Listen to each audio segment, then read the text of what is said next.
Ah, mais là, si soudainement je prends mon téléphone et j'envoie à cette personne à qui je me suis absolument retenu de dire toutes ces choses, tout ce que j'ai là, bah forcément, il va s'enfuir. C'est pas possible.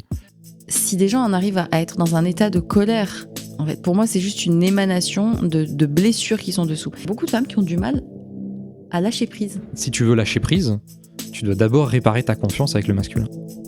Par effet de conséquence, la femme elle est obligée de prendre plus de masculin, de prendre sur elle, de prendre le lead, etc. Et du coup, ça fucked up tout. L'interdépendance, elle dit quoi? Elle dit je fais des choses mieux que toi, parfois, tu fais des choses mieux que moi, parfois, et on va se partager nos bénéfices, nos avantages ensemble. On est parti. On est parti? Ouais. Eh bien, bonjour Pierre. Salut Marie. Ça fait un petit moment qu'on ne s'est pas retrouvés pour le podcast. Quelques mois. Quelques mois. Facile. Alors déjà, on va commencer par se représenter et vous dire bienvenue à tous. Donc je suis Marie Arnoux et nous sommes sur le podcast Les mots, c'est bien beau. Et je suis accompagnée de Pierre Kessial, mon ami. Écoute, je te laisse prendre la suite. Je déteste les présentations. T'as bien fait de préciser parce qu'effectivement, toi et moi on s'est connus sur ton podcast à la base. Donc ici c'est notre podcast et on a commencé il y a quelques mois maintenant. Ça fait quoi depuis 5 mois, 6 mois? Quelque chose du genre. C'était fin d'année dernière, fin d'année 2023. On s'est rencontrés l'été dernier. L'été dernier, en juin. Pour mon podcast Sois sage et parle fort. C'est ça. Et ensuite, vu qu'on s'est dit que on aimait bien discuter. Ouais. Et que ça allait sûrement intéresser d'autres personnes, et c'était les retours qu'on avait après le premier podcast, et ben, on s'est dit qu'on allait faire notre propre podcast, histoire de ne pas hijacker celui de Marie à la base. Et donc, voilà. Donc vous êtes sur l'épisode numéro 4.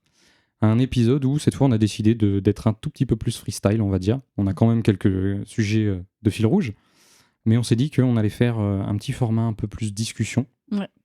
Voilà, on va revenir un petit peu sur où est-ce qu'on en est, qu'est-ce qui s'est passé, les histoires qu'on nous a partagées, qu'est-ce qu'on peut en dire, qu'est-ce qui va venir, voilà. Puisque, pour rappel qui nous sommes, donc toi tu es en train de quitter ton ancien travail et pour te lancer à ton compte pleinement comme, tu t'appelles coach, tu te considères comme coach. Et moi de mon côté, je me suis lancée aussi à mon compte depuis janvier. Lancement d'entreprise. Il y aurait peut-être plein de choses à dire sur ça aussi d'un point de vue énergie féminine, enfin le féminin, le masculin qu'on a en nous, etc. Bref, je me suis lancée en janvier aussi dans l'entrepreneuriat. J'accompagne à la fois des marques sur des sujets de santé pour leur contenu et aussi de psychologie et de sexualité. Et je me forme depuis plusieurs mois sur les questions de résolution de trauma, de libération émotionnelle, de tous les types d'attachements un peu foireux, des polarités. Et sur le tantra aussi. Et donc, j'ai commencé aussi des accompagnements depuis quelques mois. Donc, voilà, un petit peu pour le resituage. Des sujets un peu complémentaires pour l'un et pour l'autre, finalement. C'est ça. Et en fait, il est vrai qu'on est devenus du coup très amis. Et donc, le deuxième épisode, c'était justement sur l'amitié homme-femme. Et il y a un truc sur lequel j'ai envie de commencer. C'est qu'effectivement, on a noué une amitié qui est vraiment trop chouette. Enfin, moi, j'avais jamais connu ça avant. Clairement pas avec un homme. Ça ne m'était jamais arrivé. Et c'est difficile à expliquer, mais par ta posture, tu m'apportes énormément et en même temps, il n'y a jamais eu rien de bizarre, étrange, douteux, rien. Genre, que nini. Nada. Je suis désolée, hein, mais voilà. Et on était en soirée dimanche, puisque je traîne Pierre allègrement dans... Avec grande difficulté, elle me traîne. Oui. dans un festival. Et à plusieurs reprises, il y a certains hommes qui ont demandé si j'étais ta copine, se disant que peut-être il y avait peut-être une porte à tenter. Et tu m'as fait beaucoup rire parce qu'il y en a un qui t'a posé une question. Oui, il y en a un qui m'a demandé... déjà, il m'avait demandé effectivement si j'étais ton copain. Donc ça, c'est toujours un petit peu drôle parce qu'on se suit un petit peu quand même. Enfin, toi, tu te balades dans la foule, etc. Moi, j'étais de mission de garder les affaires, notamment. Oui. donc, je restais un peu plus dans mon coin aussi. Puis de toute façon, on se balade, il y a la musique, on s'enjaille bien. Et, euh, et en fait, il a pas mal interagi avec nous. Il est même resté quasiment jusqu'à la fin de la soirée avec nous. On Oui, s'est c'est bien vrai. entendu. C'était très sympa. Ouais. Et il m'a fait cette remarque me disant écoute, c'est la première fois que je vois une véritable amitié homme-femme Ouais. avec ni l'un ni l'autre qui a essayé de tenter quelque chose ou de transformer l'essai ou de quoi que ce soit. Et il trouvait ça très inspirant, du coup. Donc ça l'avait marqué. Et ouais, et il t'a dit comment tu fais, c'est ça, ou un truc comme ça? Et t'as répondu. Et je lui ai dit, on était en festival, hein, donc littéralement mon phrase ça a été l'intégrité gros. L'intégrité, quoi. Mais alors ça, c'est un sujet hyper intéressant parce que c'est une valeur qui est un peu galvaudée partout, genre être intègre. Mais c'est quoi être intègre en fait? Tu vois? Tu veux la définition? C'est quoi la question? Tu m'as dit? Tu veux la définition? Vas-y. Être intègre, c'est faire ce que tu dis et dire ce que tu fais. Voilà. Et d'ailleurs, c'est bien pour ça que notre podcast s'appelle Les mots c'est bien beau, parce que on avait effectivement évoqué dans un des premiers épisodes, on, on constate entre guillemets la fiabilité d'un homme quand il fait ce qu'il dit, par Mhm. ses actes et non pas par ses mots. Pas que, bien sûr. Et d'un homme ou d'une femme d'ailleurs, en fait, enfin, parce que De tout le c'est monde. de On tout a le monde. cette qualité qu'est l'intégrité, Voilà. finalement. Et donc, oui, c'est effectivement de l'intégrité, mais c'est qu'une fois que tu as décidé quelque chose, tu t'y tiens. Et donc voilà, donc j'ai trouvé ça assez drôle, c'était assez marrant. En sachant que le nom du podcast, il venait aussi du fait que tu rencontrais beaucoup d'hommes Oui, qui te baratinaient pas mal, ouais, qui te disaient des tonnes de choses qui avaient l'air très jolies sur le papier, qui donnaient de l'espoir. Et ensuite, bah, c'était rarement tenu. Et c'était ouais, toujours la dégringolade en fait de l'estime de la personne. c'est ça. Ben, je pense en plus de ça que, d'une manière générale, euh, beaucoup de gens pensent pouvoir faire des choses et les tenir, disent des choses sans se rendre compte de l'impact que ça peut avoir, puisqu'en face, nous, on reçoit une parole, une promesse, une affirmation. Et alors, c'est peut-être mon côté très naïf, mais quand on me dit quelque chose, je le crois. Parce que je suis quelqu'un de base, moi, qui tient énormément parole. C'est-à-dire que quand je dis que je vais faire quelque chose, je le fais. Mais vraiment. Et je me rends compte, et je vais faire un lien avec l'entrepreneuriat, ça y est, ça commence à bifurquer, mais dans le monde de l'entrepreneuriat, du business, de tout, pas que les relations perso, mais aussi les relations pro, tu as énormément de gens qui te disent « je te recontacte la semaine prochaine » ou « on s'en parle » ou « je t'envoie, je te réponds à ton mail ». Et en fait, tu ne reçois rien et t'attends. Hmm. Et alors, ça va mieux maintenant parce que dans ces cas-là, je sais relancer et dire c'était comme ça, qu'est-ce qui se passe. Mais en fait, tu le retrouves. C'est un comportement qui finalement se retrouve dans différentes situations, sur le plan personnel et sur le plan pro. Et ce n'est pas qu'une qualité qui fait défaut aux hommes, même si c'est souvent eux qu'on pointe du doigt, mais il y a aussi des femmes qui disent des choses qu'elles vont faire et ne le font pas. Et ce n'est pas parce qu'elles ne veulent pas, c'est juste parce que je pense que beaucoup de gens ne tiennent pas parole, en fait, ne prennent pas la mesure et ne prennent pas la mesure de l'importance de leur parole. Oui, parce que souvent, tu as une absence de conséquences aussi de l'autre côté. C'est-à-dire que bien souvent, et c'est là que c'est quand même très rigolo, c'est qu'il y a une personne qui va effectivement émettre cette affirmation, en tout cas, et de l'autre côté, ça va être reçu comme « Ah bah il l'a dit, il ou elle l'a dit, donc du coup, je peux me reposer, je peux attendre. » Et ensuite, il se passe rien. Et bien souvent, dans ce genre de situation, la sauce monte de l'autre côté, en silence, Bah oui, puisque sans rien dire, sans voilà. communiquer. Et donc la personne qui a émis l'affirmation à la base, eh ben, elle n'a pas de conséquences. Bah non, parce qu'elle ne sait pas. Voilà. Et comme beaucoup de gens ne disent pas ce qu'ils pensent, ou en tout cas ce qu'ils ressentent, surtout les femmes, et ça c'est quelque chose que je retrouve, mais alors très souvent, et toi aussi sûrement, c'est l'expression de ce que l'on ressent. Pas pour accuser l'autre de « tu fais mal, tu es méchant, tu es mauvais ». C'est pas accuser l'autre, c'est dire « dans cette situation, moi je me sens comme ça ». Point. C'est une vérité. L'autre ne peut pas dire c'est pas vrai, c'est faux, il y a pas, je ressens ça. Et comme énormément de gens ont appris à lire entre les lignes et à faire des suppositions et des commérages de non mais s'il a dit ça et s'il m'a pas envoyé ce truc là c'est peut-être que nanana. Au final personne comprend rien à personne, les choses ne sont pas posées alors que ça pourrait être mais tellement plus simple si juste on apprenait à communiquer, pas pour passer son temps à déblatérer des trucs, mais juste poser les choses de manière simple. C'est surtout que c'est des informations absolument essentielles en fait. Bah, oui.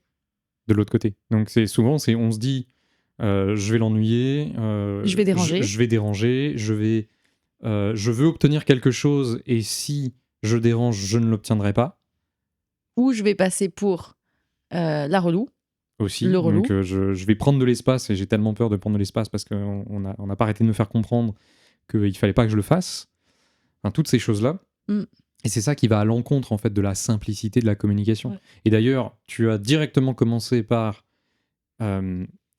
contourner une objection qui est souvent faite, qui est l'expression des émotions n'est pas imposée à l'autre, n'est pas faire une demande à l'autre, n'est rien de tout ça. C'est juste une vérité qui est en train d'être vécue à un instant T, et c'est tout. Sauf que est attaché derrière cette chose-là énormément de choses d'émotionnel finalement, en plus. Et donc là, tu te retrouves dans une espèce de chaîne d'émotions. Donc j'ai des émotions, mais si je les exprime, il y a d'autres émotions, mais je les exprime pas. Donc il y a encore d'autres émotions, et on s'en sort jamais en fait de cette spirale. Tant que c'est pas sorti et qu'on fait pas un tout petit peu face. C'est ça, et je pense que ça a été un gros game changer depuis quelques mois. C'est que si je veux accompagner des personnes sur ça, je suis obligée de prendre cette place-là moi-même à titre personnel. Et donc, ça a été à différentes reprises de continuer d'imposer ma vérité avec le risque que ça déplaise, avec le risque de effectivement perdre des personnes. Et en fait, les craintes que j'avais, alors il faudrait que je donne des exemples concrets sans que ça soit trop concret, mais à un moment donné, quand tu grandis et quand tu mûris sur ces sujets-là, et peut-être par mon histoire, j'ai pas le temps en fait à perdre, à me faire des nœuds dans le cerveau et dans le ventre et dans les émotions pour des choses sur lesquelles j'ai pas de contrôle, à part de moi être honnête jusqu'au bout vis-à-vis de moi-même. C'est la seule chose que je peux contrôler de A à Z entre guillemets, et encore. Voilà. C'est de sortir ma vérité, même si elle dérange, même si j'ai peur de comment ça va être pris. Parce que à partir du moment où on se décharge comment dire, de comment mes émotions vont être reçues, à partir du moment où on accepte qu'elles sont toutes légitimes, d'être non seulement ressenties, mais exprimées si on a besoin que l'autre soit au courant de comment on fonctionne et de ce que ça a comme impact sur nous, dans tous les cas, que l'autre parte ou non, c'est une graine qui est semée chez l'autre, déjà sur une meilleure compréhension de qui on est. Si ce sont des personnes qui n'ont pas été habituées à faire face à ce genre d'attitude où on exprime, ça leur montre que ça existe. Donc, c'est une deuxième graine. Et surtout, ça nous permet, nous, de prendre notre responsabilité. Et je parle là surtout pour tous, mais parce que j'accompagne plutôt des femmes que des hommes. Mais il y a énormément de femmes qui, et ça revient tout le temps, c'est qui n'ont pas confiance en elles, qui n'ont pas d'estime d'elles-mêmes. Et tu atteins pas ta confiance en toi comme ça. Enfin, genre, tu te dis pas, je vais gagner confiance en moi en me sentant mieux, en faisant. Voilà. Il faut mettre en place des choses tous les jours pour petit à petit se rendre compte qu'on est capable de prendre des décisions pour soi. Et du coup, par effet de ricochet, ça renvoie vis-à-vis de soi-même un sentiment de confiance. Et j'ai perdu mon fil. Ça y est, ça commence. Je redétricote, je reviens. Et donc, quand on n'exprime jamais ses émotions, par exemple, on reste beaucoup dans le flou et dans cette espèce de crainte silencieuse de si j'exprime ma vérité, mes doutes dans une relation ou dans le milieu professionnel ou autre, que j'exprime jamais ce que je ressens complètement, parce que j'ai peur du rejet, parce que j'ai peur de perdre un client, parce que j'ai peur de décevoir, parce que j'ai peur que ce mec-là me parle plus, parce que j'ai peur... Bref, tout ce qu'on peut imaginer. Si on reste dans cette espèce de silence, non seulement on ne prend jamais sa place, on n'affirme jamais notre vérité. Et donc, c'est sûr que la confiance en soi, elle se gagne pas facilement, du coup. Mhm. Et c'est ça qui m'a aussi beaucoup aidée, c'était même si je me pissais dessus à l'idée de même pour des détails, mais qu'au départ, je me disais, mais non, mais c'est pas grave, je suis pas obligée de lui dire. Si, même le micro-détail de là, j'ai pas apprécié ce que tu m'as dit, ou là, j'ai un doute, je comprends pas bien. Je me sens un peu comme ça quand tu me dis ça. Rien que ça, même si ça changeait pas la donne et que c'était pas des grands enjeux, intérieurement, ça ancrait ce truc-là de non seulement je le dis, je suis capable, donc confiance, mais en plus, en face, finalement, ça facilitait tout. Tout était beaucoup plus simple et beaucoup plus clair. Et finalement, en face, quand c'était des hommes, quand moi, je m'exprimais comme ça, j'avais en face des hommes qui s'ouvraient beaucoup plus. Mhm. Ou tout simplement parce que c'est arrivé entre nous deux. Ça nous permettait de résoudre Oui, aussi. un départ de feu instantanément, en fait. Ça n'est jamais devenu un incendie parce que c'était dit. C'était pas toujours dit avec les bonnes formes, etc. Mais peu importe. Ouais. Ensuite, on se réexprimait derrière comment est-ce qu'on voulait plutôt que ce soit exprimé, dans quel conteneur est-ce qu'on allait faire ça finalement. Et par conteneur, j'entends un espace qu'on délimite comme étant un espace où on va s'écouter, en fait, finalement. Ce que tu veux dire, c'est tu dirais aux gens d'éviter de faire ça à chaud. Ouais, de manière abrupte, en fait. C'est parce que, évidemment, que si tu l'imagines comme ça, tu te dis, ah, mais là, si soudainement je prends mon téléphone et j'envoie à cette personne à qui je me suis absolument retenu de dire toutes ces choses, tout ce que j'ai là, bah forcément, il va s'enfuir. C'est pas possible. Bah oui. Il ou elle va s'enfuir. Donc, on peut pas vomir le truc sur la personne. Il faut évidemment choisir son moment. Et ce qu'on veut, en plus de ça, c'est quand même être reçu de l'autre côté. Et donc, pour ça, il faut quand même s'assurer un tout petit peu que l'autre est OK. Que la personne, elle est OK à recevoir ça et que ça va pas être pris de la mauvaise manière. Et ça, c'est un cas typique de l'expression du féminin vers le masculin, parce que les hommes, notamment, adorent résoudre des problèmes. Et donc, on aborde les informations qui nous sont données comme un problème à résoudre par défaut. C'est comme ça qu'on fonctionne, parce que c'est comme ça qu'on avance dans la vie. Il y a des solutions, il y a des problèmes, il y a des chemins entre les deux. Ouais. Et voilà, donc nous, on nous donne des infos, on se dit, elle se sent pas bien, donc le but, c'est de se sentir bien, donc du coup, je vais lui proposer des solutions derrière. Et c'est pas toujours ce qui est demandé de l'autre côté. Parfois, c'est juste, je veux être reçu. C'est ça, il a juste, parfois, le féminin a juste besoin d'être reçu, même. C'est ça. Et là, on dit bien la part féminine, parce que même en tant qu'homme, par exemple, moi qui suis habitué à recevoir énormément de femmes, à pouvoir les accueillir, à avoir cet espace pour elles, de temps à autre, c'est moi qui ai besoin de ça. Et ça fait un peu flipper aussi de temps à autre, quand ça arrive. Mais quand même, ça arrive de temps à autre. Et là, j'ai besoin que de l'autre côté, c'est moi qui ai besoin de mettre des choses sur la table et d'être un petit peu entendu, même si la plupart du temps, je suis assez autonome et j'arrive à régler cette question-là tout seul. Et c'est très marrant parce que du coup, le podcast que j'ai enregistré pour ce J'ai parlé fort sur l'entrepreneuriat, c'est ça, je disais, c'est quand même... je disais, l'entrepreneuriat, c'est des problèmes et tu trouves des solutions tout le temps. Et c'est vrai, il y a de ça. Et en cela, je pense qu'on en avait déjà parlé, mais sur les parts féminines, masculines, etc. Moi, je pense que j'ai de base une bonne partie masculine qui était bien présente, un peu trop. Défensive. Oui, qui était clairement blessée, hein, qui avait un côté... Je force. Beaucoup de force. Forcer au lieu de juste lâcher. Je pense que notre duo et notre amitié et nos échanges réguliers par rapport à des sujets de podcast ou d'organisation et tout, ont fait que j'ai appris ce que c'était la polarité homme-femme dans une amitié. On en avait déjà un petit peu parlé dans l'épisode 2. Mais en fait, ça continue vraiment au quotidien, j'apprends de cet échange-là, de cette dynamique, et aussi cette dynamique-là de ce qui se joue en soi, à l'intérieur, tout le temps. Et alors là, encore une fois, un parallèle avec l'entrepreneuriat, je pense que pour les femmes qui sont entrepreneurs, mais pas que, celles aussi qui sont dans une société classique, où il y a beaucoup ce truc du chiffre, des horaires imposés, etc. En tant que femme, c'est assez fatigant. Et donc, je pense que beaucoup de femmes sont, malgré elles, forcées à être beaucoup trop dans leur masculin, dans cette société actuelle. Voilà. Donc, je ne sais pas où va cette début de piste. Mais une société, c'est un ensemble d'espaces. Oui. Okay.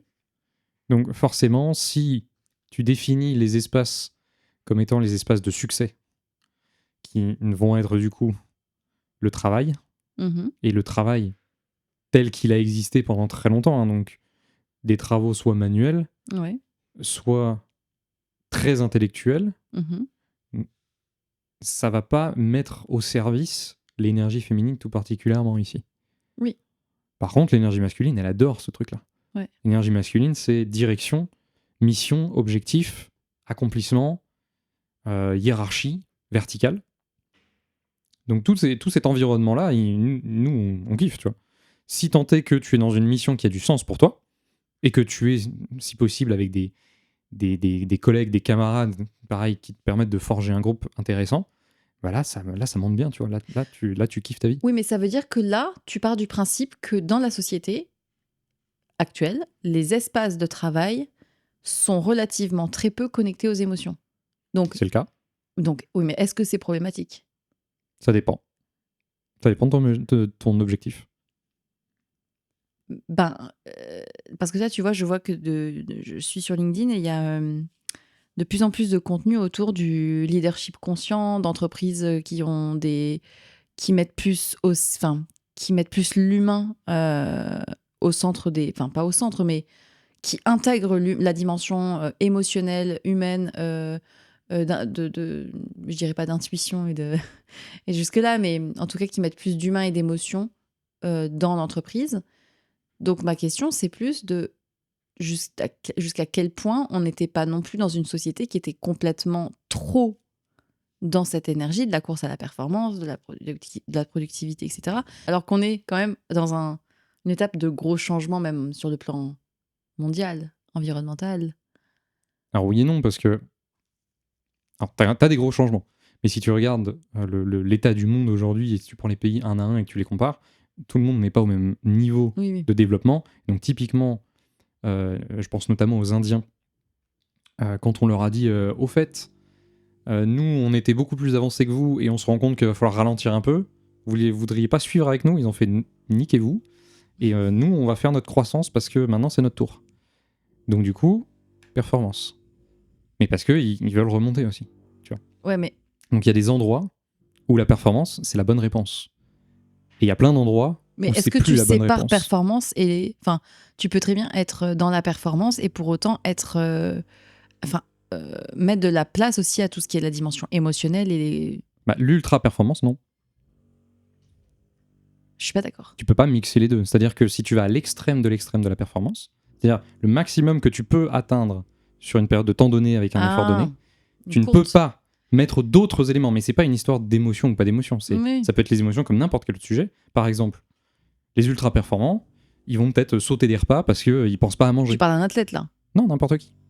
Ça peut être un athlète, ça peut être quelqu'un qui... Il y a beaucoup d'hommes qui tombent dans cette situation-là parce que les hommes sont beaucoup plus prompts à travailler plus, statistiquement. Tu vas avoir des tonnes de personnes qui vont travailler du matin au soir sans se poser de questions et en ne faisant que ça de leur vie. Et effectivement, c'est plus propre aux hommes. Pourquoi ? Parce qu'on en parlait à très juste titre. Un homme peut strictement faire la même chose tous les jours. Son cycle, il est sur 24 heures. Tu te rappelles ? Alors qu'une femme, elle a un cycle de 28 jours. Donc, entre la semaine 1 où elle a le pic de telle hormone et la semaine 2 où en fait elle est au fond du trou et la semaine 3 où elle est en syndrome prémenstruel et la semaine 4 où elle est pliée en deux, machin, avec les pics d'hormones qui changent tout, les taux d'énergie qui changent, les émotions aussi qui varient beaucoup plus que chez un homme, et bien du coup, effectivement, dans le milieu du travail, une femme n'aura pas la même... C'est pas qu'elle n'aura pas la même productivité ou la même qualité de travail. C'est juste pas la même productivité, ça c'est un fait. En termes de mesure absolue de la quantité qui est faite. Bah, et c'est là où... Ça dépend du travail, Pierre. C'est là où arrive le problème. Ça dépend du travail. C'est-à-dire que si, je sais pas, si tu prends deux métiers où tu peux mesurer concrètement la quantité produite, là je dirais que oui, une femme pourrait faire moins qu'un homme. Bon, c'est très compliqué parce que si je disais des peintres, à deux outputs équivalents, du BTP. C'est-à-dire à deux personnes qui sortent la même quantité de travail à l'heure, forcément si un homme peut travailler plus d'heures, Ah bah Au oui, final, il sortira plus. on est d'accord.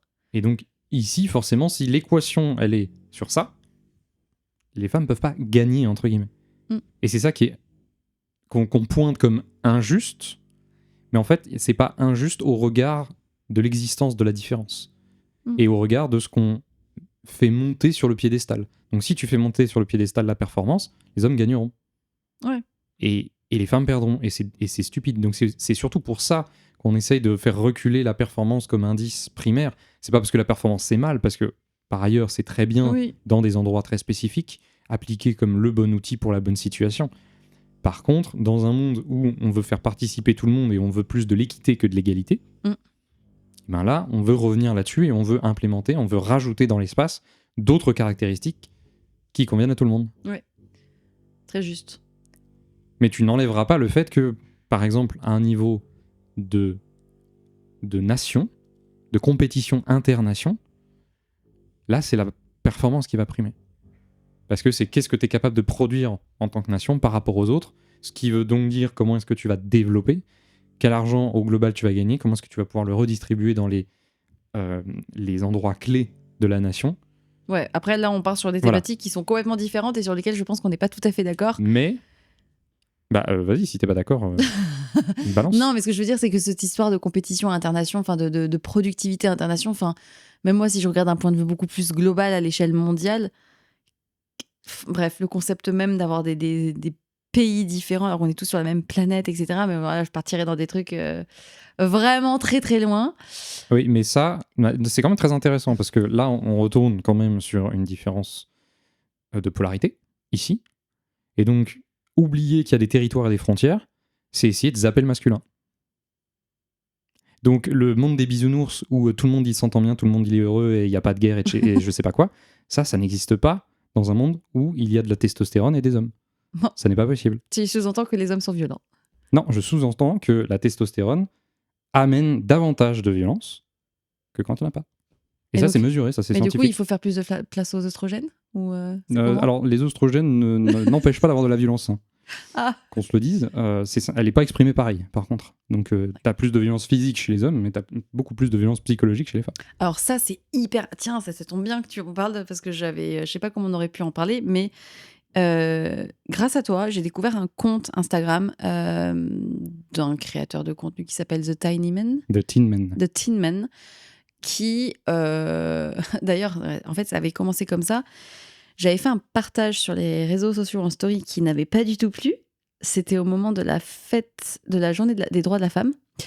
Et j'avais fait une story en disant c'est génial, enfin, c'est hyper important de rappeler les droits des femmes, mais quand même, on parle jamais des droits des hommes, notamment à exprimer les émotions, notamment à les droits. Ils ont le droit, mais c'est pas autant vendu comme étant la norme.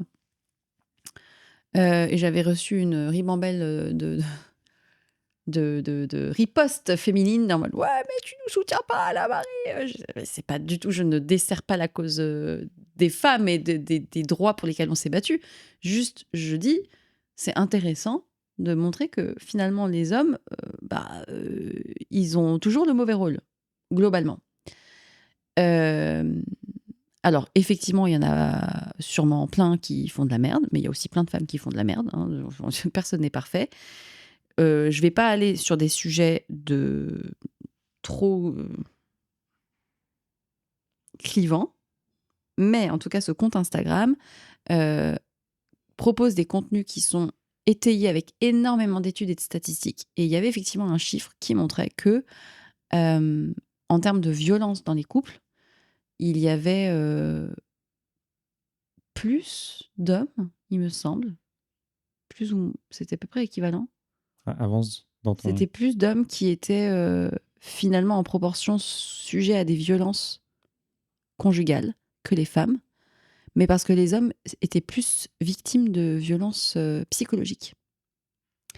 Et que quand il y avait effectivement blessure physique, la plupart du temps, la bagarre avait démarré entre les deux. Ça n'avait pas été une violence initiée par l'homme. Si je me souviens bien de la statistique, il me semble que 52%, faudra que je le retrouve, 52% des violences conjugales étaient partagées.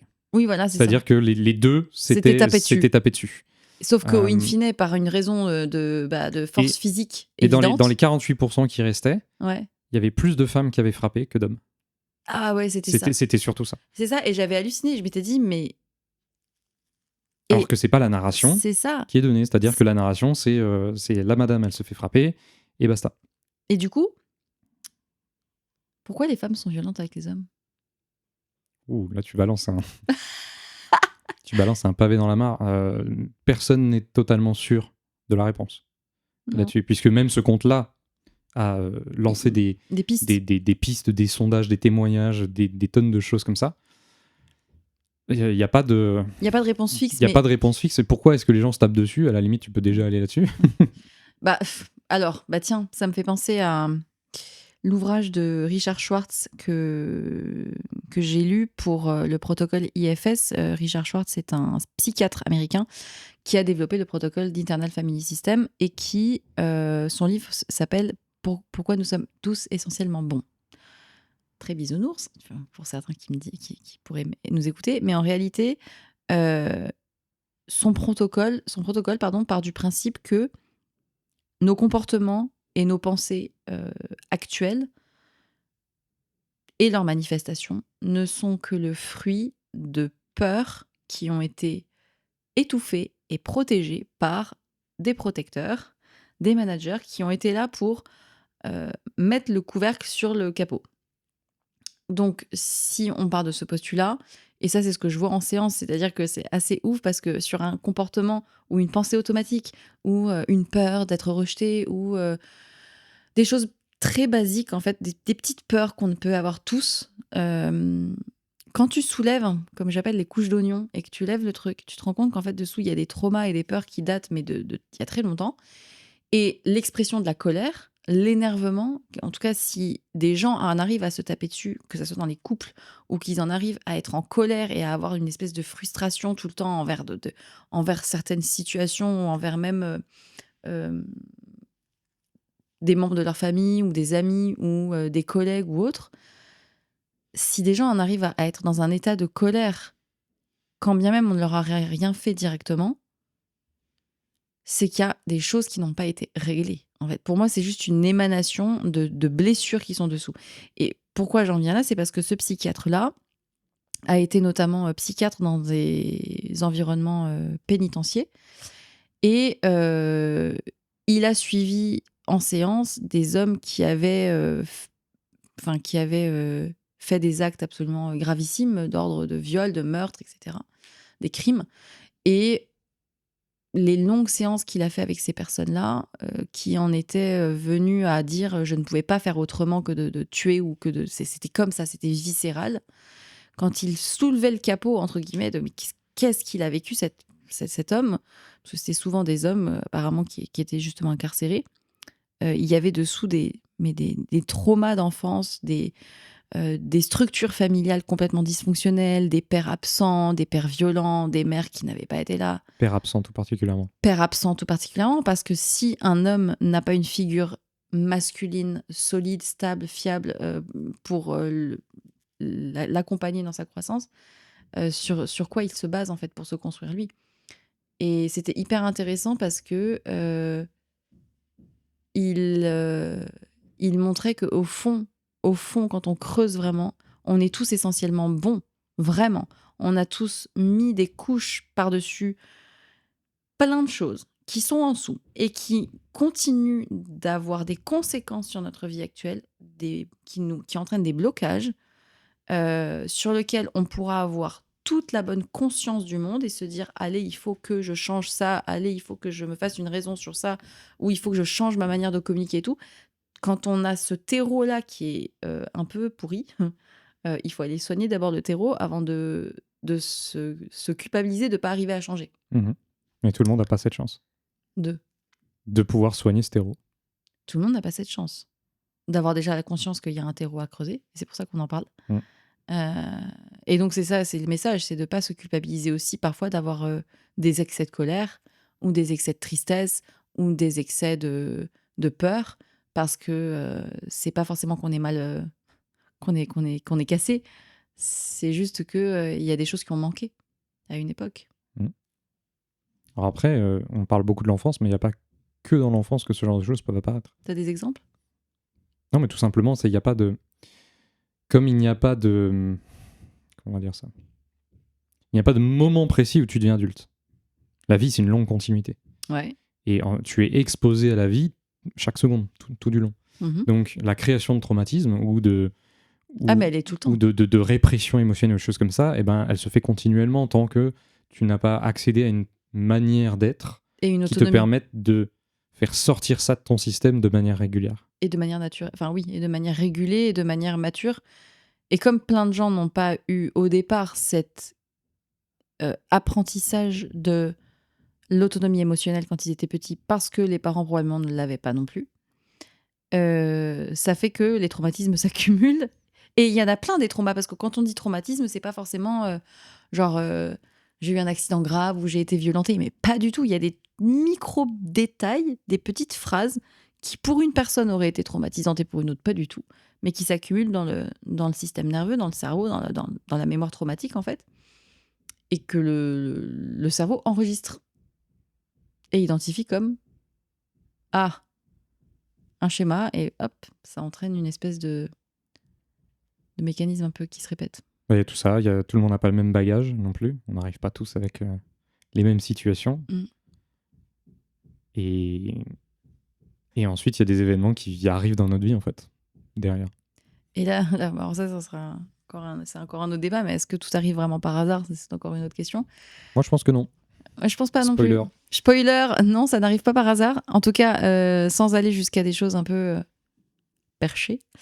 Il y a une phrase que j'ai beaucoup appréciée de Mathieu, avec qui j'ai enregistré un épisode pour l'autre podcast, qui disait la vraie question de quand il t'arrive quelque chose, ou une rupture, ou une relation qui foire, ou un accident de la vie, ou un échec, ou une victoire, donc quand même, ça peut être bien aussi. La vraie question, c'est pas tant pourquoi c'est arrivé, c'est qu'est-ce que j'ai à apprendre, moi? Comment je peux grandir de ça? Qu'est-ce que j'en fais? Qu'est-ce que j'en fais, en fait? Parce que, alors ça peut être très difficile à entendre pour les personnes qui, je sais pas, ont eu un accident grave de voiture et ont perdu l'usage des jambes. Bah oui, je vais apprendre, super, merci. Surtout quand tu peux remettre en question le truc, la situation où c'est un peu le hasard, tu vois? Il y a aussi des choses, tu te dis: «Mais c'est des accidents de la vie». Pour autant, je pense que c'est la seule manière d'avancer dans la vie, c'est de se dire: «Qu'est-ce que j'ai à apprendre pour moi?» Pas pour solutionner la chose, forcément, mais qu'est-ce que moi, j'ai à apprendre? Voilà. C'est marrant parce que cette formulation, elle me fait quand même... Alors, j'ai pas le fond de la pensée, j'ai pas la conclusion de la pensée, mais qu'est-ce que j'ai à apprendre? Et je me dis toujours, l'apprentissage, c'est pas la destination. L'apprentissage, c'est le véhicule. Et donc, certes, qu'est-ce que tu peux apprendre? Mais en fait, ça peut pas s'arrêter là, tu vois. Tu peux pas juste dire, bon, bah, j'ai appris que la vie était aléatoire. Waouh. Non, mais non. Mais non, c'est quand je dis apprendre quelque chose... On tend vers quelque chose, on tend vers... une croissance personnelle. Une croissance personnelle, mais la croissance personnelle, tu crois vers quoi? Tu vois. Et c'est ça le vrai fond, finalement. Tu crois vers de la résilience, tu crois vers finalement des qualités, en fait. C'est surtout ça qu'on voit. Et il y a des personnes qui vont se dire, bah, mon apprentissage, ça va être de la négativité aussi. Tu vois. Il y a des gens qui partent en dépression, il y a des gens qui partent vers le suicide, il y a des gens, il leur arrive des choses et ils pensent que leur vie est foutue. Et c'est pas leur dire d'apprendre qui va les aider, parce que tout le monde est toujours en train d'apprendre finalement.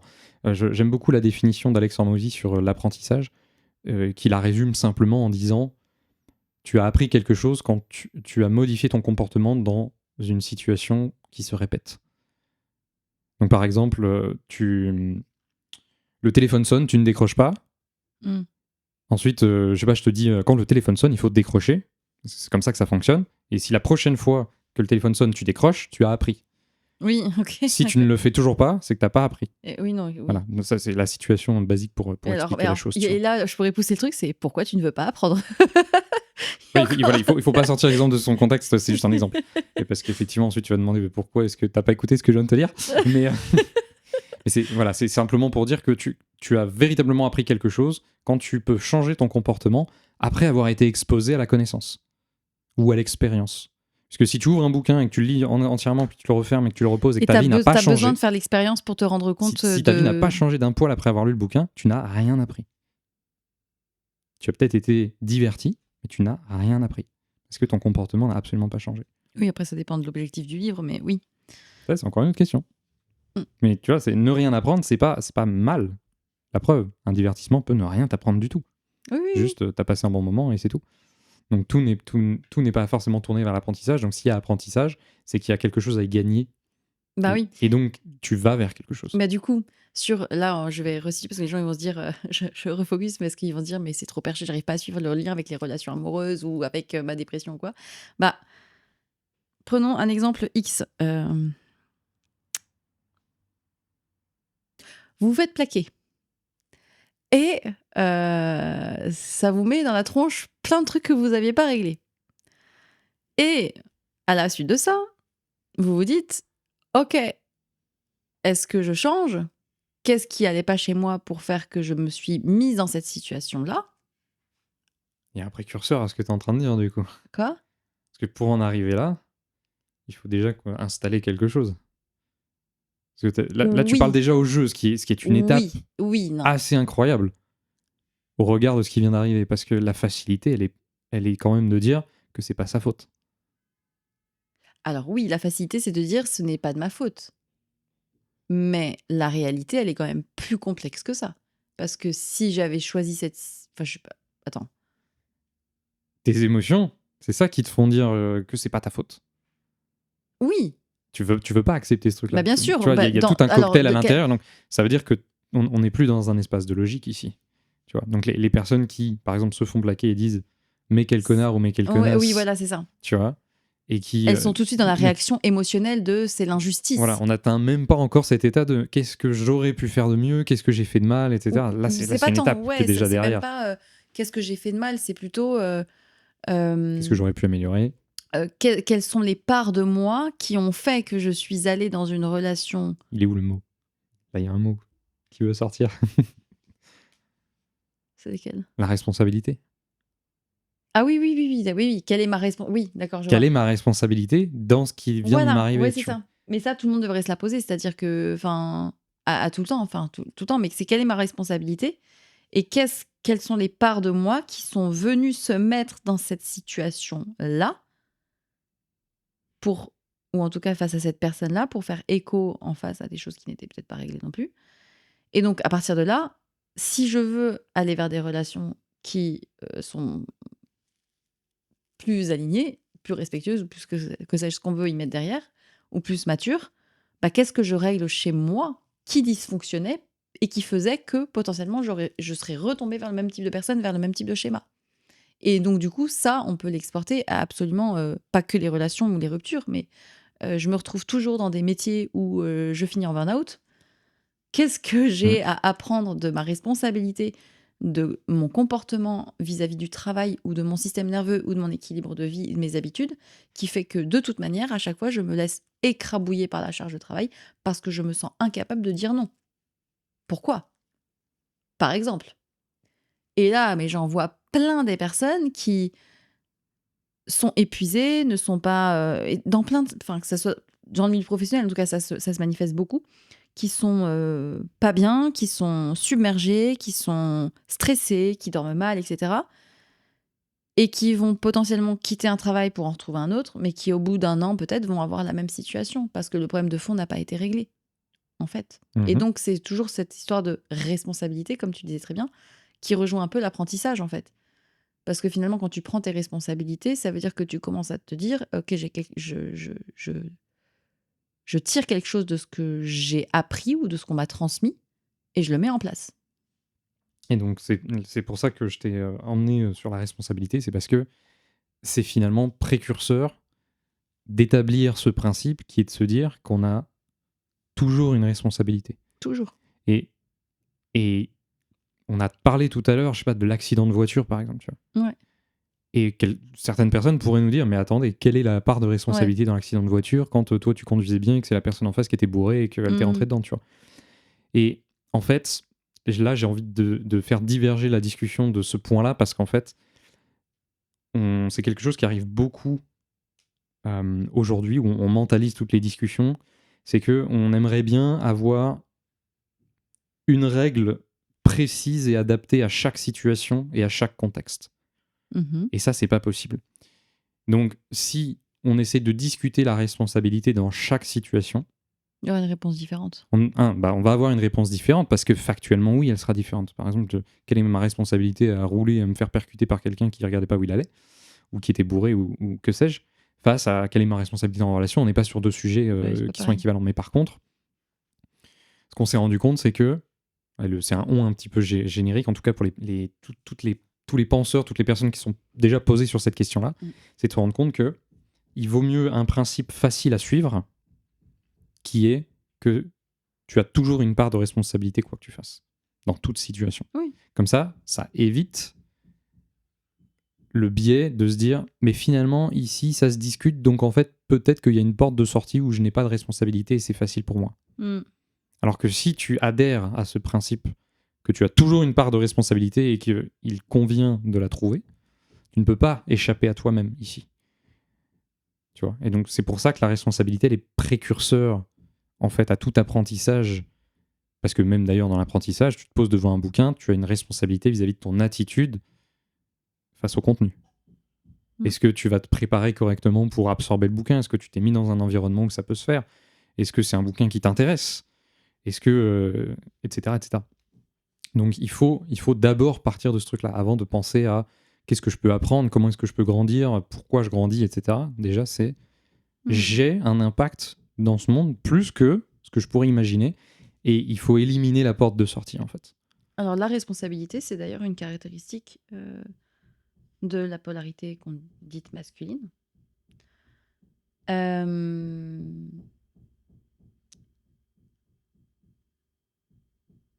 Je pense que beaucoup de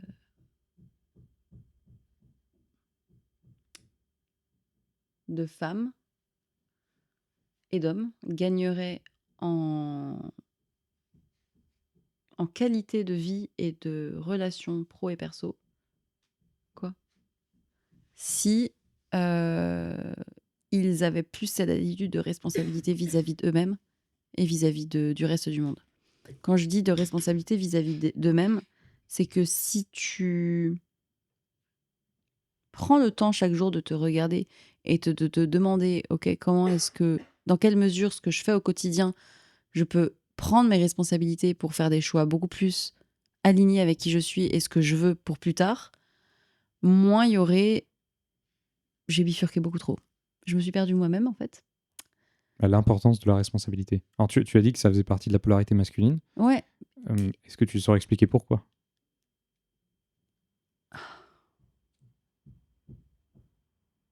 Non. Enfin...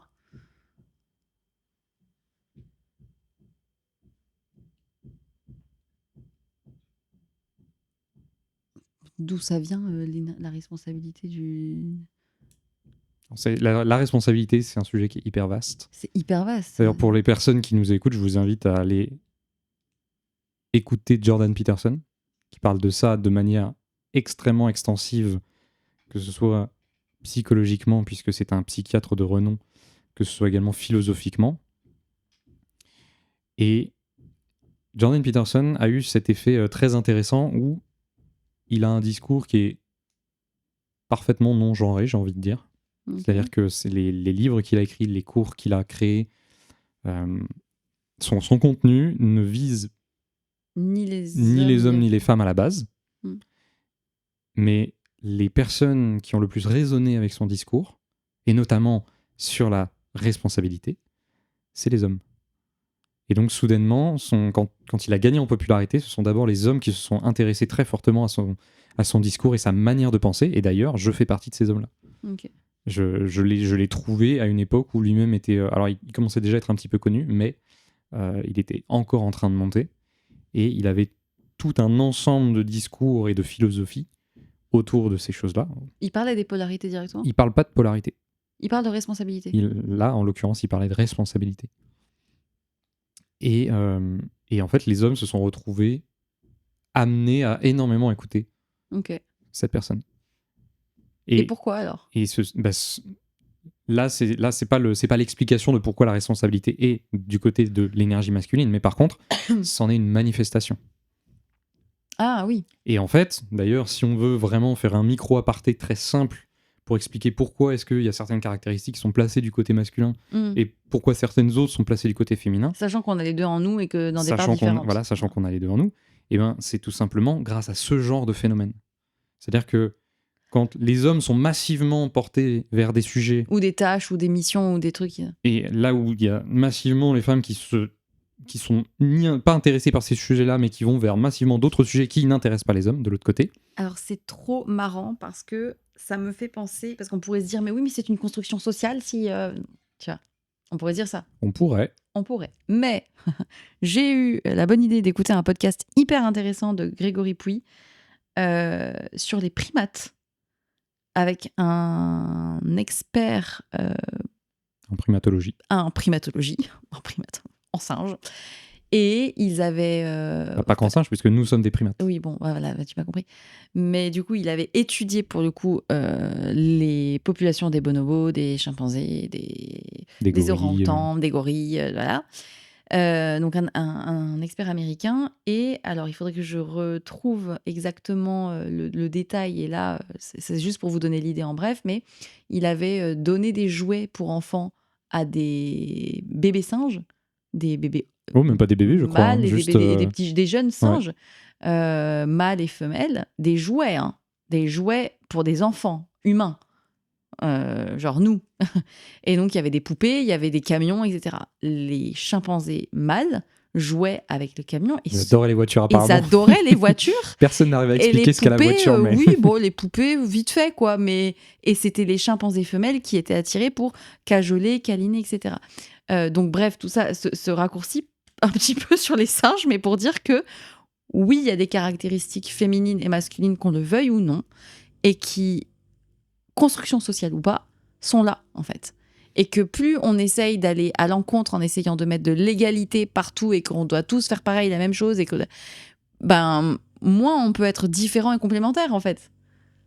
Aussi. Là où...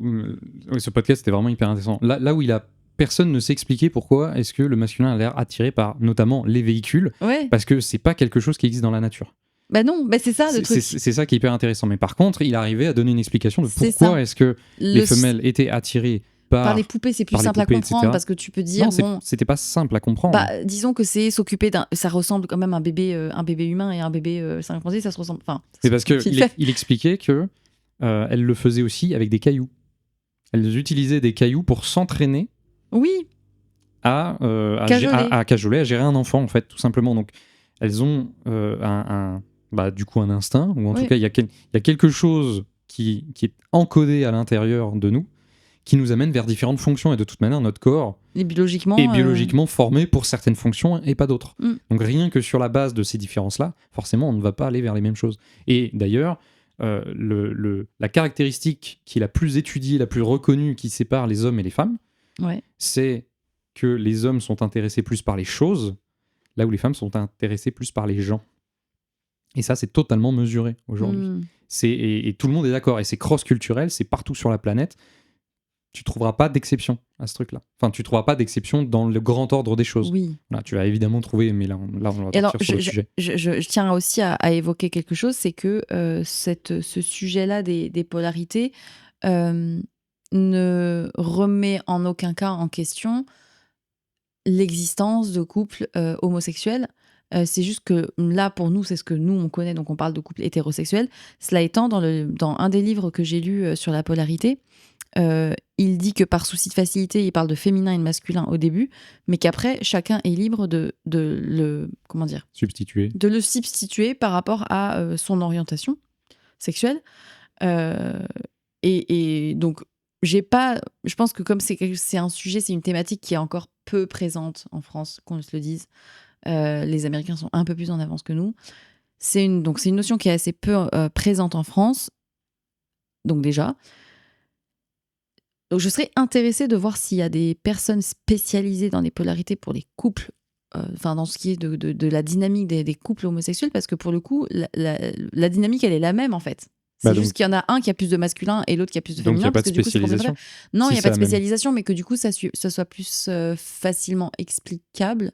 Et en même temps, c'est pas nécessaire, parce qu'une fois que tu as compris les principes de la polarité et que tu as compris les caractéristiques et que tu as les deux en toi et de comment t'équilibres l'un et que t'équilibres l'autre pour pour t'équilibrer, pour mûrir et pour t'épanouir avec toi-même et avec les autres, bah, tu peux l'appliquer partout, en fait. Moi, typiquement, j'avais un masculin qui était trop présent, bah, un peu blessé, et que du coup, j'arrivais jamais à me détendre. J'étais tout le temps dans la force, dans la performance. Enfin, tu me vois dans mes séances de sport, je suis avec que des bonhommes et je suis la seule à crier dans les femmes, tu vois. Enfin, genre, genre des fois, je me dis, mais je pars, quoi.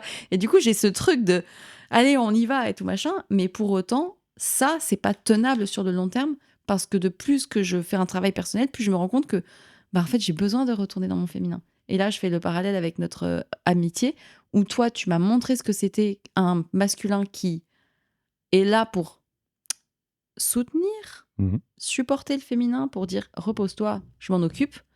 Et genre, les premières fois où tu m'as dit comment je peux t'aider, laisse, je m'en occupe, ou je m'occupe de ce sujet-là et tout, j'étais là.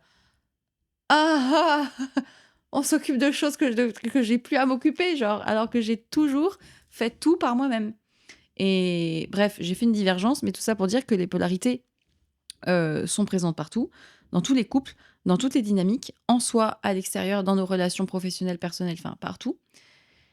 Et que de plus que j'avance, plus j'en apprends et plus je me dis que ça sert de support à énormément de choses, en fait. Si Et c'est dans l'humain, forcément, bah c'est oui, utile à ce que partout, ce que font les humains. partout. Tout simplement. De la même manière qu'on va étudier la psychologie, puisque c'est notre cerveau, C'est ça, on va aussi étudier ce truc-là parce que c'est ça. il a l'air de. Cette grille de lecture est tellement euh, Pratique. pratique et utile Ouais. et véridique, j'ai envie de dire. Et en vrai, je pourrais même dire, j'aurais même l'audace de dire que euh, certaines étiquettes, cases posées par la psychologie ou par les médecins, ou du genre il est HPI, il est hyperactif, il est machin, etc. Certaines étiquettes avec certains médicaments, traitements médicamenteux, pourraient être largement allégées s'il y avait, je pense, un travail, comment dire, une observation plus fine des déséquilibres qu'il y a dans ces polarités-là, pour pointer du doigt peut-être tout simplement des peurs et des traumas qui sont plus profonds et qui font que quand on résout ces choses-là, qu'on rééquilibre les polarités, tout de suite, il y a énormément de choses qui perdent en intensité.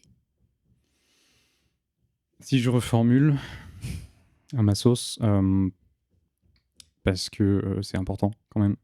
Là, on est sur un sujet Sensible. sensible, forcément. C'est que ce qu'on a constaté, toi et moi, notamment à travers ces accompagnements, et nous-mêmes, c'est que quand on se réaligne avec cette vérité intérieure, C'est ça, en fait, c'est plus. Ouais. eh bien, le bien-être est décuplé. Oh oui. Ouais. Et il n'a pas été nécessaire de compenser cette absence de bien-être par des facteurs extérieurs. C'est ça. Donc, pourquoi il y a une telle emphase de nos jours sur le travail intérieur ? Eh bien, c'est parce que les médicaments, les traitements extérieurs, etc., ne sont pas très bons pour solutionner la cause. Ils sont plutôt bons pour solutionner les symptômes temporairement, mais ils ont toujours des effets secondaires qui sont très compliqués. Par exemple, on regarde les médicaments contre la dépression, ils ont tendance à t'amener d'autres problèmes de l'autre côté. Aujourd'hui, on a du mal. En fait, la médecine aimerait bien, mais se rend compte que c'est extrêmement difficile d'attaquer un problème en isolation, puisque notre système est multidimensionnel, et que quand tu t'attaques à un système, tu t'attaques à une dizaine de systèmes qui est derrière, en fait. Même on le voit aussi pour les traitements sur le cancer, sur les tas de choses comme ça, on n'arrive pas à faire le distinguo correctement encore entre les cellules qu'il faut péter, les cellules qu'il faut soigner, les cellules qu'il ne faut pas toucher. De toute etc. façon, une maladie, une pathologie ou un dysfonctionnement, là je parlais de l'hyperactivité, mais je pourrais parler des maladies physiques, elles n'arrivent jamais par hasard en fait. Sachant que, petit disclaimer quand même, ce qu'on dit là, ça s'adresse essentiellement à la partie des personnes qui reçoivent un traitement, mais pour des conditions qui ne sont pas de l'ordre d'un dérèglement fondamental. Oui, bien sûr. C'est-à-dire, s'il y a maladie quelque chose qui vient génétique. purement affecter ton Ouais, cerveau et qu'il est différent des autres Bien cerveaux sûr. par rapport à la norme, effectivement, tu as besoin de quelque chose qui est adapté à ta condition, bien sûr. qui est anormale au sens de la Bien normalité et de la norme. C'est ça. Mais je prends l'exemple de la pathologie qui arrive à un moment donné de ta vie et que tu te dis, mais ouais, pourquoi? Et donc, sur lequel les médecins, ou en tout cas la médecine traditionnelle occidentale, va utiliser du médicament parce que c'est comme ça. Là, du coup, j'étais en train de lire un passage du livre de Gabor Maté qui montrait que, notamment pour les polyarthrites rhumatoïdes, ça fait depuis des décennies que la recherche a mis en évidence de manière très claire un lien entre émotions refoulées et l'attaque par le système immunitaire toutes les cellules des tissus du corps. Et qu'ils ont, par plein d'études répétées, qu'il y a un lien, qu'il y a ce lien. Pour autant, eh bien, les médicaments pour la polyarthrite rhumatoïde ou d'autres, en tout cas, maladies liées à des dysfonctionnements articulaires, douleurs, etc., c'est encore des médicaments qui continuent de faire d'être le réflexe. Et il avait fait, du coup, il y a un passage dans son livre qui explique, qui rapporte en tout cas qu'il y avait 2 groupes de personnes, polyarthrite rhumatoïde, qui ont suivi ce travail, qui ont été prises en charge par les mêmes équipes. Et puis, dans un des 2 groupes témoins, il y avait un suivi plus approfondi sur le travail de libération émotionnelle, de qu'est-ce qui n'a pas été dit dans l'enfance, de qu'est-ce qui n'a pas été exprimé, etc. Et à la fin, les traitements avaient été diminués de tiers ou de moitié, tu vois. Donc c'était assez ouf. Et donc, En fait, on retourne à cette idée qui existe déjà depuis très longtemps, hein, qui n'est pas nouvelle, que le corps et l'esprit sont pas si séparés que ça, c'est ça. en fait. Et que donc cet alignement avec toi-même, ce bien-être mental que tu peux avoir, va agir sur le corps. Mais bon, c'est toute la base du placebo, par exemple. C'est du pur mental. C'est ça. Donc si tu as l'impression que ça va marcher, bah ça va marcher. Alors oui, En non, tout mais cas, c'est ça pas tout va- à fait ça pareil, va parce aider. que là, les personnes, elles avaient un vrai travail émotionnel à faire, de choses qui n'avaient pas été... Non, bien sûr. Mais en tout cas, Le réalignement intérieur, c'est une autre manifestation de ce principe-là, bien sûr. tout simplement. C'est que avant de simplement regarder les symptômes physiques, il faut également regarder où en est la personne dans sa vie, etc. Donc on a tout intérêt à revenir vers une médecine plus holistique, donc qui fait le tour de toutes les questions à la fois pour regarder quels sont les endroits qui sont Les endroits problématiques. qui sont... ouais. Et d'ailleurs, par exemple en accompagnement, en tout cas sur les intensifs, ceux qui durent plusieurs mois que je fais, on commence toujours par un bilan. Et même si je ne vais pas conseiller à la personne Bah non, parce que c'est pas... par exemple des régimes alimentaires ou des choses comme ça, je ne me le permettrai pas. Je n'en ai pas les compétences. Par contre, s'il y a des endroits où on voit bien qu'il y a des dysfonctionnements liés au mental, justement, c'est-à-dire si la personne vient et me dit qu'elle a un rythme de sommeil qui est aberrant, ou une manière de manger qui est complètement disloquée et qui n'a aucun Tu rythme. peux pas t'étonner après de te sentir mal ou stressé. Voilà, et je sais que je suis obligé de pointer ça à la personne et de lui dire, là, il va falloir que tu ailles voir des personnes pour traiter ces sujets-là, parce que ça infuse Bien sûr. dans le reste, puisque toutes ces dimensions sont liées les unes aux autres. Il n'y a pas de séparation. C'est ça. Et c'est d'ailleurs tout le problème de la science, c'est qu'on a besoin d'isoler les choses pour les mesurer, pour être sûr qu'on a bien mesuré le bon élément.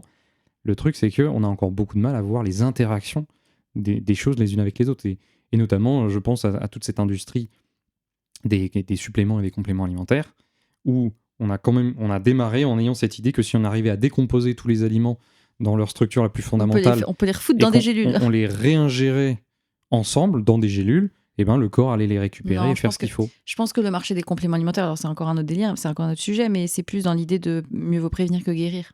Parce alors que... ça c'est leur éthique et qu'est-ce qui est en train de se passer avec ça, etc. Voilà. Parce que de toute manière, c'est un business qui est tellement large qu'il ne va pas disparaître. Il y a trop d'entropie. Et puis, vu de toute manière l'état des vitamines et minéraux qui sont présents dans les fruits et légumes aujourd'hui. Oui, mais c'est justement là qu'est le problème, si tu veux. C'est aller pallier au naturel avec du moins naturel qui est moins bien absorbé. Voilà. C'est quand même une vraie problématique. À un moment donné, il va falloir qu'on s'attaque au problème de base, quand même. Donc, on peut pas vraiment remercier le pompier pyromane non plus, tu vois. Il y a un moment donné, bon. Mais en tout cas, c'est la même chose avec la médecine, c'est la même chose avec, en tout cas, pas forcément la médecine, mais en tout cas le soin de manière globale, je pense, c'est que on peut jamais s'attaquer à une chose à la fois, sauf si on a par ailleurs identifié que c'était cette chose-là uniquement qui posait problème. Mais comme souvent c'est lié à d'autres choses, eh ben, on va aller regarder les ordres de priorité, qu'est-ce qui est le plus important, et ensuite on va d'abord s'attaquer à ça en essayant d'aller taper à la racine qui a le plus de ramifications. Mais de toute façon, c'est sûr que, enfin, tu peux pas prendre quelqu'un de manière isolée, enfin quelqu'un qui vient avec des problèmes de troubles anxieux ou qui est stressé ou qui a qui a des schémas relationnels qui se répètent, etc. Avant même d'aller attaquer ça, tu dis attends, c'est quoi ton contexte? Dans quelle situation tu es? Avec qui tu vis? C'est quoi ton organisation? Comment tu te sens dans la journée? Comment tu dors? Comment tu manges? Quelles sont tes habitudes? Quel est ton rapport aux écrans? Alors ça, c'est un vaste sujet. Sachant que le rapport aux écrans peut lui-même être juste un symptôme d'énormément de choses derrière. Voilà, c'est ça. Mais c'est une information qui peut révéler. Ouais, qui peut révéler aussi des trucs. En fait, il y a plein de choses à prendre en compte. Et ouais, je pense que du coup, ça, c'est le message qu'on avait envie de transmettre, qu'on peut résumer. C'est le corps et le mental, le corps est un ensemble d'énormément de choses. Et les manifestations sont tout aussi multiples que la situation. C'est vraiment un tout, mais justement, c'est s'il y a des manifestations dans le corps, en fait, partant de ce principe-là, parce que finalement, c'est un principe, on amène toujours une série d'autres derrière, c'est si tu repars du principe que le corps et l'esprit sont liés, eh bien, il y a de fortes chances que quand tu as un problème corporel, en fait, il y ait un problème de l'esprit. Ah, mais c'est ça. Et donc, régulièrement, tu peux, même sans avoir changé ta routine de vie ou des choses comme ça, avoir soudainement ton corps qui te dit, bah ça y est, je suis prêt à libérer quelque chose de nouveau, et donc je vais te sortir une nouvelle maladie, un nouveau truc. Ouais, des fois, c'est ça qui arrive aussi. Mais la médecine chinoise et la médecine indienne avaient déjà beaucoup plus cette connaissance assez fine des liens entre les organes et les émotions ou entre certains canaux d'énergie, on va dire, qui sont reliés à certains systèmes fonctionnels du corps, que ce soit la rate, le foie, les poumons, la respiration, etc. Et typiquement, la hanche, par exemple, qui est connue pour... alors, ça dépend du quel côté c'est, mais c'est la peur d'avancer. Est-ce que j'ai suffisamment...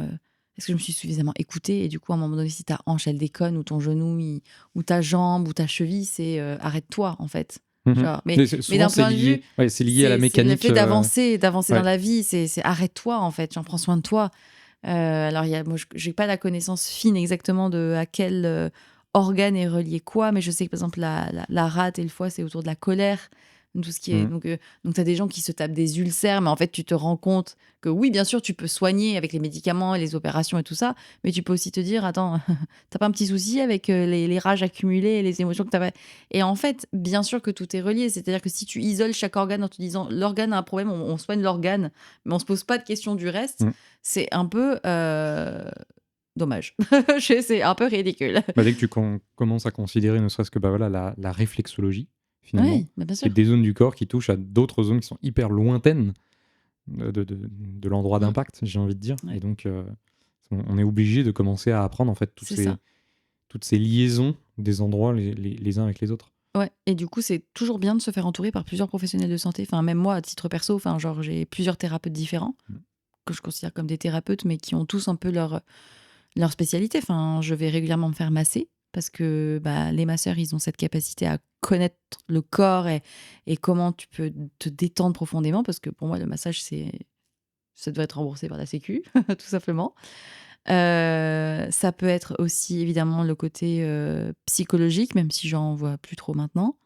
Ça peut être le travail par le corps, par de la méditation, par des états de conscience modifiés, notamment des bains de flottaison ou des choses comme ça, qui permettent de reposer le mental. Ça peut être... pour moi, tout ça, c'est du soin et ça permet d'éviter que je tombe malade, vraiment. Et ça me permet de prendre soin de ma tête et de mon corps et de mon système nerveux, et donc d'éviter de tomber malade, vraiment, et d'avoir besoin de médicaments. Prenez des douches froides. Ça dépend, ce n'est pas forcément bon pour tout le monde. C'était une blague. D'accord. Parce que je savais que tu allais réagir comme ça. Mais ceci étant dit, moi, ça m'a instantanément fait une différence. Ouais. Dès que j'ai commencé, j'ai senti la différence, et ensuite, à partir de là, c'est-à-dire que toutes les années précédentes Je tombais malade régulièrement dans l'année, et notamment j'avais une gastro par an, des tas de trucs comme ça. Et dès que j'ai commencé à prendre des douches vraiment froides, terminé notamment par ça, je ne les fais pas forcément en entier. Moi, je commence souvent par d'abord du chaud, Oui, parce que moi je les prends le aussi. matin pour me réveiller. Donc d'abord le sang qui circule, et ensuite on raffermit les pores, etc. Mais j'avoue, je termine toujours par un jet d'eau froide. Voilà, ça met une bonne petite claque, et le système immunitaire, il adore, quoi. Mm, Et mm. d'ailleurs, il y a, en plus, j'ai vu ça aujourd'hui, je crois. Dr Huberman, qui est très très connu aussi. Dépendamment de comment est-ce que tu prends tes douches froides ou tes bains de glace, etc., la durée que tu veux, ça a des effets différents sur ton métabolisme. Donc pareil, tu Ouais. peux choisir la durée que tu veux, l'exposition que tu veux, la température aussi, en fonction des résultats que tu veux avoir. Tout à fait. Donc j'aimerais terminer, tendre vers un sujet quand même assez pratico-pratique en termes relationnels, parce que là on a été beaucoup dans l'abstrait et comment dire, nos épisodes ne sont pas faits pour être des solutions clés en main à chaque fois. Pourquoi ? Parce que les situations sont toutes très différentes et qu'il n'y a pas de vérité absolue, et que chacun pourra recevoir les mots qu'il entend à la justesse de sa propre situation. J'essaie de trouver les bons mots à chaque fois. Je prends mon temps pour trouver les bons mots. Et si vous voulez des solutions personnalisées, n'hésitez pas à venir nous parler. Oui, non, mais oui, mais Non, parce mais que juste non, mais c'est vrai. venir nous parler. Oui, venir nous Parce que parler. même dans une simple discussion, C'est toujours hyper moi intéressant. j'ai beaucoup de personnes qui viennent juste me parler, Ouais, moi et aussi. en quelques bonnes questions bien placées, parfois on arrive à identifier déjà C'est le ça. problème. Ah ouais, non, mais vraiment, n'hésitez pas à nous poser des questions directement, parce que enfin, moi, j'aime beaucoup. Je vois ça comme un échange, en fait, parce que ça me permet d'apprendre plus sur l'humain, Mm. et je suis une curieuse d'apprendre plus sur l'humain, donc j'ai très envie. Ce que nous, ça nous offre, c'est que plus on voit de situations, Plus on et plus on dégage des sait, conséquences et des. Ouais, où est-ce qu'on peut être pertinent et où c'est est-ce qu'on ça. ne l'est pas. Mais moi, j'avais quand même. Enfin, je t'avais proposé cette thématique. Euh, Je pars d'un exemple concret. Il y a pas très longtemps, un ami à qui je donne de temps en temps des conseils, qui s'est retrouvé en soirée. Et une femme est venue vers lui, et il est célibataire, machin. Et elle commence à parler avec lui, et rapidement elle se détourne, elle l'ignore, et elle part draguer un autre mec. Et moi qui l'avais un peu encouragé à poser ses limites et à poser son nom et à clairement ne pas se faire marcher sur les pieds dans plein de situations, quand elle est revenue vers lui après avoir pris un râteau par l'autre, eh ben, il a dit: «Bah non, ma cocotte, en fait, tu gentille, mais non, en fait, non. Je suis pas la serpillière qu'on prend et qu'on jette.» Enfin, il est pas allé jusqu'à s'expliquer, mais il a pas donné suite, quoi. Et là, le comportement de cette jeune femme a complètement changé. Elle était tout de suite à essayer de le séduire. Et donc, quand il m'a raconté, il a tenu bon, hein, il n'a pas changé, j'étais très contente. Quand le matin, il m'a raconté l'anecdote, il m'a dit: «Tu vois, ça veut dire que c'est bien d'être un connard qui marche mieux pour plaire aux femmes.» Et là, je dis: «Ah non, t'as pas compris.» Mais j'ai trouvé ça hyper intéressant. J'ai dit: «Pour moi, là, la réalité, c'est que déjà son comportement vis-à-vis de toi, puis vis-à-vis d'un autre, puis de revenir, était déjà une preuve de son immaturité. Donc déjà, pas intéressant dans ce que tu cherches, de un. De 2, c'est le fait que tu aies posé des limites et que tu aies dit: "Non, là, je me respecte. Je me respecte. Donc je ne te laisse pas, ne pas me respecter", qui fait que elle s'est mise à te respecter. Et j'ai trouvé que c'était un exemple génial de polarité. Et ce n'est pas le fait d'être un connard qui fait que vous êtes séduit, que les hommes sont séduisants, pas du tout. Genre, on n'est pas maso non plus. Mais c'est juste que les la différence entre, du coup, les hommes qui prennent des responsabilités, qui prennent le lead et qui, du coup, se respectent eux, mais avec intégrité, et qui font pas n'importe quoi, ça, en tout cas chez le féminin, ça comment dire? Ça génère un sentiment de respect et d'attraction, en fait, ça nous attire. Mhm. Pourquoi ? Parce qu'un homme qui se respecte, qui met des limites, c'est un homme qui est stable, qui va pas faire n'importe quoi et sur lequel le féminin peut s'appuyer. Donc attirant. Alors que, et là je fais le pendant où tu vas pouvoir rebondir dessus, le fameux nice guy qui est super gentil, mais trop gentil et trop mielleux et trop coulant et qui dit oui à tout, bah s'il dit oui à tout, il peut dire oui à n'importe quoi, en fait. Donc comment on s'appuie sur ça ? Et là, la polarité, elle n'existe plus, en fait, dans une situation comme ça. Et donc, par effet de conséquence, la femme, elle est obligée de prendre plus de masculin, de prendre sur elle, de prendre le lead, etc. Et du coup, ça fucked up tout. Donc c'est pas que la polarité n'existe plus. Non, elle n'est pas n'existe plus, mais elle est déséquilibrée entre les deux. Tu as donc deux pôles équivalents qui essayent de se rencontrer. Et comme cette situation crée une friction qui est difficilement tenable, il y en a un des deux qui va passer dans le pôle opposé pour rétablir une friction qui est plus agréable. Pour autant, il y a souvent des personnes qui ont du coup cette attitude-là de base, par exemple d'être des hommes nice guys, entre guillemets, trop gentils, des gentils garçons, qui vont du coup attirer de facto leur effet miroir, donc attirer la personne qui résonne en face, et donc souvent des femmes qui vont les écraser en fait, et les dominer parce qu'elles sont elles-mêmes blessées. Si tu expliques que ton espace, il va jusqu'à tes pieds, et ben les gens peuvent venir te marcher sur les pieds. C'est ça. Tout simplement. Mais en fait, c'est les femmes et toutes les autres situations.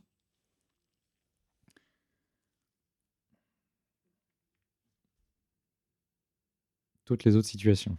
Professionnelles, amicales, tout. Ah oui, mais c'est parce que c'est une situation relationnelle. C'est ça.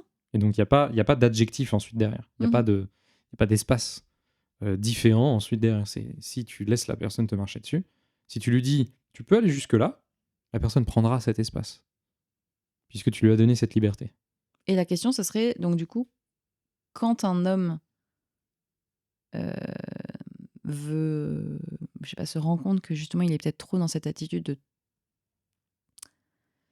laisser trop d'espace, dire oui à tout et du coup pas être stable, etc., tu donnerais quoi comme conseil? Déjà, il faut se rendre compte de pourquoi est-ce qu'on le fait. De quoi est-ce qu'on a peur, en fait. Parce que, oui, une fois que la peur est là, tu peux développer du courage. Et c'est ce qu'il faut faire. Hein. Je veux dire, il n'y a pas 36 solutions. On n'aime pas ça. Tu vois, par exemple, ton ami pensait que ça faisait de lui un connard de poser une limite. Donc ça veut dire qu'il y a bien une identification entre le bien et le mal sur ce genre de choses. Donc pour lui, poser une limite, c'était mal. Tu vois, c'était... Si je peux dire oui, pourquoi je dirais non? Oui, c'est ça, d'une certaine manière. C'est pourquoi est-ce que j'empêche les gens de faire des choses qu'ils auraient envie de faire? Surtout que quand ça ne me dessert pas complètement. C'est une grande forme de naïveté. Hein. C'est tout simplement croire que les gens vont être sympas de base, gentils de base. Et ça veut pas dire que s'ils ne le sont pas, c'est qu'ils ont une intention malveillante. C'est pas ça. C'est simplement que par inadvertance, on se marche tous les uns sur les autres à un moment donné. Parce que on n'est pas des machines, on n'est pas calibré et on ne sait pas connaître instinctivement et dans sa totalité les limites de la personne en face. Et qu'est-ce qui va la déclencher, qu'est-ce qui ne va pas la déclencher, etc. Donc du coup, on fait du mieux qu'on peut. En tant que société, on a développé un système qui s'appelle l'éducation et qui permet de mettre à peu près tout le monde sur la même page et d'avoir à peu près les mêmes attentes dans une fourchette qui est relativement petite. Et ensuite, on va se balader dedans sur ce petit spectre-là. Ça nous permet de pas trop se marcher dessus et d'avoir des attentes qui sont cohérentes. Donc si je croise quelqu'un dans la rue, et que je lui dis bonjour, je m'attends à ce qu'il me dise bonjour et pas qu'il me fasse mais me parle pas toi. Même si c'est peut-être ce que tu as envie de dire parce que tu es énervé ce matin-là, d'abord tu vas dire bonjour parce que tu as été éduqué comme ça. Et donc les gentils garçons ont été éduqués comme ça. Ils ont été éduqués parce qu'on leur a dit ne te bats pas, ne crée pas de conflit, donc ne te défends pas, hein, finalement c'est ce qu'il y a derrière. Ça n'est jamais dit comme ça, mais c'est ce qui se cache derrière forcément, parce que si tu ne peux pas créer de conflit, tu ne peux pas te défendre dans un conflit. Tu dois esquiver le conflit. Donc on apprend à esquiver les conflits. Donc si la personne veut quelque chose, si tu lui dis non, elle risque de mal le prendre, d'être frustrée, etc. Hop, création de conflit, donc on évite le conflit, et on dit ouais, vas-y. Et on s'oublie. Ce qu'on ne sait pas, et on finit par l'apprendre à terme, c'est qu'en fait on est une cocotte minute, et qu'à force de dire oui quand on voulait dire non, ça s'accumule, ça s'accumule, ça s'accumule, et ensuite boum, et ça fait un giga conflit. Conflit ou maladie. Ou maladie, mais en général les deux en même temps. Et alors c'est assez intéressant parce que ce profil-là, alors je vois, j'ai peu de personnes qui sont actuellement en couple et dans cette situation, mais j'ai quand même l'impression que ce genre de profil d'homme va être plus à même d'attirer dans leur relation, si ce sont des hommes hétérosexuels, ou peut-être homo, je sais pas, mais c'est pas ce que je connais, donc je ne vais pas sur ce terrain, des femmes, ou en tout cas des relations où ils vont être maternés. Puisque potentiellement, s'ils ont été éduqués avec l'idée qu'il faut éviter le conflit, qu'il faut être sage, qu'il faut être gentil, ils ont probablement été plutôt un peu coucounés. Tu me diras si tu penses que tu n'es pas d'accord, mais Pourquoi pas? j'ai l'impression que ça peut en tout cas donner lieu à ça, lieu à des relations où la femme, quand c'est une relation hétérosexuelle, prend le rôle carrément de maternage et de maman, en fait.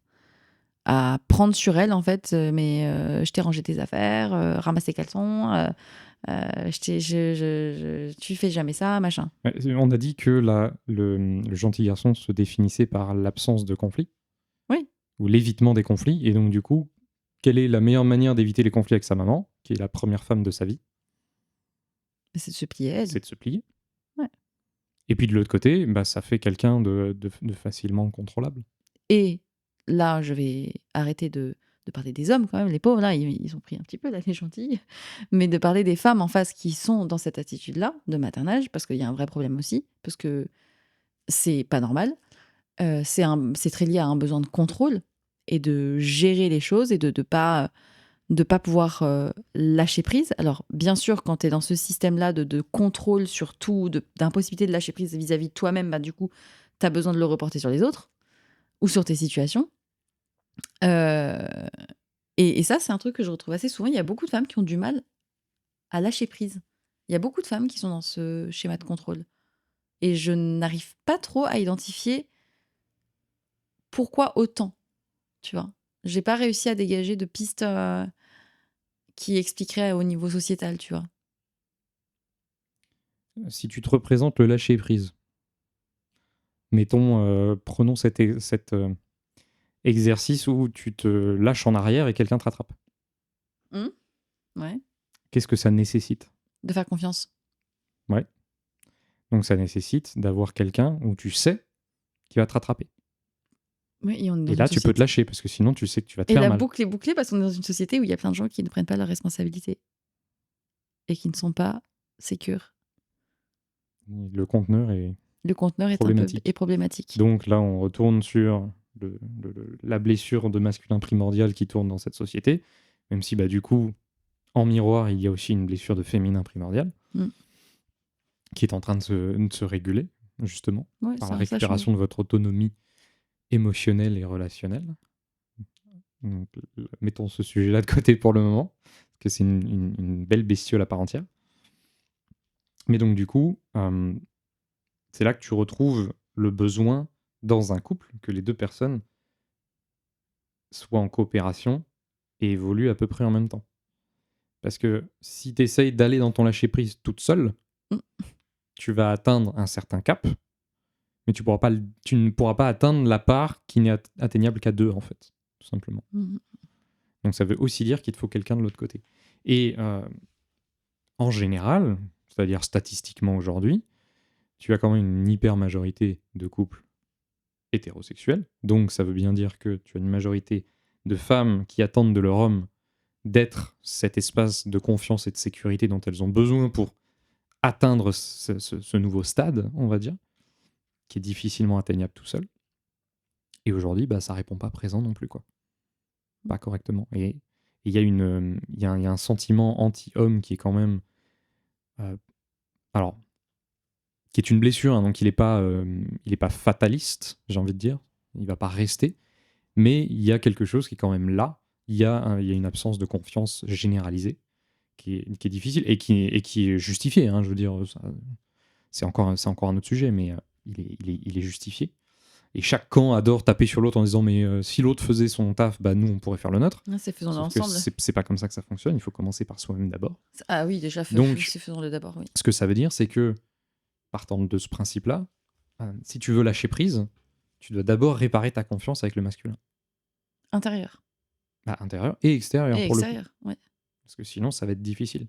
Puisque tu as besoin de te laisser entourer. Sauf que quand tu as été élevé et qu'on t'a dit tu dois être forte et indépendante, on adore cette expression, comme on a déjà pu le dire par le passé, le problème de l'indépendance, c'est que tu es obligé de la valider de manière régulière. Et pour valider l'indépendance, eh bien, tu dois refuser les situations de dépendance, ou en tout cas ce que tu estimes être des situations de dépendance. Et donc, du coup, bah, tu dois refuser le côté pourvoyeur du masculin, en fait, d'une certaine manière. Donc, si je fais quelque chose que tu pourrais faire par ailleurs, mais que tu le refuses parce qu'il faut que tu montres que tu es capable de le faire, eh ben, tu te coupes de ce que je peux te transmettre et tu n'en profites pas. Et donc, tu prends une responsabilité sur tes épaules supplémentaires. Et on dit bien la prendre sur les épaules. Hein, la responsabilité, ça a un poids. C'est pour ça que quand on a trop de responsabilités, on se sent écrasé. Voilà. Tout ce vocabulaire, il n'est pas là pour rien. Alors que nous, on a des épaules qui sont plus larges et qui sont capables de prendre beaucoup plus de responsabilités. Donc, le masculin aime enlever les responsabilités du féminin pour les prendre sur lui, parce que ça fait partie de son énergie. Donc, il faut déjà réparer cette relation-là. Il faut déjà se rendre compte du cadeau que c'est en face et que c'est pas un aveu de faiblesse, en fait. Aussi. Si on t'a vendu toute ta vie que tu dois être forte et indépendante, eh bien, il faut d'abord réparer. Aussi, et Il faut déconstruire ce idées, truc-là, il faut le réparer complètement. en disant en fait l'indépendance, ce n'est pas la solution, c'est l'interdépendance qu'on veut. Et l'interdépendance, elle dit quoi? Elle dit je fais des choses mieux que toi, parfois, tu fais des choses mieux que moi, parfois, et on va se partager nos bénéfices, nos avantages ensemble. Mais pour ça, ensemble. Il faut que chacun prenne sa part. Voilà, il faut que chacun identifie sa part. D'où toute cette discussion et l'existence de ce podcast et tout ça, parce que la polarité, elle nous pointe vers le fait qu'on a des choses en nous qui sont avantagées selon notre situation et que ce sont des cadeaux qu'on peut donner à ceux qui n'ont pas ces avantages-là. À condition de faire effectivement ce travail intérieur, etc. Parce que, mine de rien, c'est le travail. Oui, mais avant même d'en arriver à OK, maintenant je reprends mes responsabilités, je reprends mon pouvoir de masculin ou je sais pas quoi, quand tu as une putain d'enfance blessée et de trauma de machin, il faut aussi aller, comme je disais, nettoyer le terreau parce que Mais tu peux pas tout faire d'un coup. Tu peux pas tout faire d'un coup, c'est par étapes et du coup, tu as des gens aussi, c'est ça qui enfin, même on voudrait avoir des solutions clés en main de si je mets ça en place, j'aurai des résultats dans 1 semaine, 3 mois, 6 mois. En fait, c'est pas comme ça que ça marche. Ça peut aller très vite, ça peut être très lent. En fait, ça dépend de sa capacité d'infuser les choses, de sa rapidité de compréhension, de sa situation, du nombre de relations qu'on a autour de soi, de ses habitudes de vie, de son passé, de plein de choses. Et quelqu'un qui ne met pas les choses en place et qui contourne le problème, qui essaye de prendre le temps pour pas mettre des conseils en place, etc., forcément, le temps est rallongé et ça mouline, en fait. Et alors que d'autres qui mettent tout de suite, qui prennent le taureau par les cornes et qui se mettent dans des positions d'inconfort, parce qu'il faut le dire aussi, ça j'aimerais quand même alerter, c'est que tout ce qu'on évoque là, de ce travail intérieur, c'est pas une partie de plaisir, hein. C'est pas genre cool, on va aller se balader et je vais aller travailler mon intérieur et ça va être sympa et ça va être un beau voyage. Non, clairement, c'est pas toujours tous les jours roses, mais pour autant, parfois on se fait beaucoup une montagne de ce que ça pourrait être, comment ça pourrait être difficile, alors qu'en réalité, une fois qu'on met en place quelques petites choses, qu'on change quelques comportements, qu'on commence à exprimer ses émotions pour les femmes, qu'on commence à prendre des responsabilités pour les hommes, qu'on commence à s'entourer différemment, qu'on commence à prendre des habitudes de vie différentes, qu'on se met dans des positions un peu inconfortables au début parce que notre cerveau, il connaît deux choses. Il connaît ni le bien ni le mal, il connaît le confortable, pas confortable. Donc s'il a été habitué pendant 40 ans, 30 ans, 20 ans à faire un système, un schéma, une manière d'être, une manière de penser, et qu'on lui dit maintenant tu vas faire autrement, tu vas te reposer, te couper des écrans, dire non à tes parents, poser tes limites, changer de métier ou quoi ça. Non, pas trop, là je le sens pas trop. Donc oui, ça va être forcément de faire face à des moments pas confortables, mais le retour sur investissement entre guillemets intérieur, il y a tout qui change. C'est genre, c'est Je valide. Et vous finissez, ça y est, vous finissez à lancer votre boîte et non, c'est pas tous, mais en tout cas, vous vous mettez à retrouver votre vérité intérieure. Et c'est vraiment ça qui compte.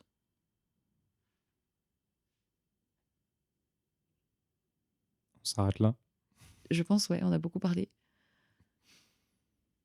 On a parlé dans tous les sens. Bon, merci d'être resté jusque-là. Pour ceux qui seront restés. Parce que vous êtes beaucoup à le faire, puisque vous nous en parlez d'ailleurs. Il y en a beaucoup qui mettent un point d'honneur à aller jusqu'au bout. Donc merci à vous. Dites-nous ce que vous pensez de ce format un petit peu moins guidé et un petit peu plus conversationnel, j'ai envie de dire. Parce que nous, on a très envie de pouvoir continuer à le faire et de pouvoir le recommencer à l'avenir. Est-ce que on va l'adapter un peu ou est-ce qu'on... On alterne avec des sujets peut-être beaucoup plus pratico-pratiques et peut-être plus courts. Ce sera peut-être des rendez-vous plus précis pour ce genre de choses. Voilà. On réfléchit pas mal. Ça va pas rester exactement comme ça. Donc, continuez à nous suivre pour avoir toutes les mises à jour. Les news. Et puis, n'hésitez pas encore une fois à nous écrire. Ça n'engage à rien. Nous prendrons la responsabilité et la liberté de vous répondre quand nous avons l'espace pour. C'est aussi ça. Parce que j'entends des fois je suis désolée de te déranger, mais je suis grande pour savoir si tu me déranges. Ouais. Vraiment. Donc voilà, donc en tout cas, prenez le truc. Si vous avez des questions, posez-les nous. Si vous avez des choses que vous n'avez pas compris, qu'on n'a pas été clair ou qu'on est parti dans toutes les cacahuètes et qu'il y a des choses sur lesquelles on vous a perdu, n'hésitez pas à nous écrire. Et puis voilà. C'est bien. On est bon. Merci beaucoup. À la prochaine. Bonne journée.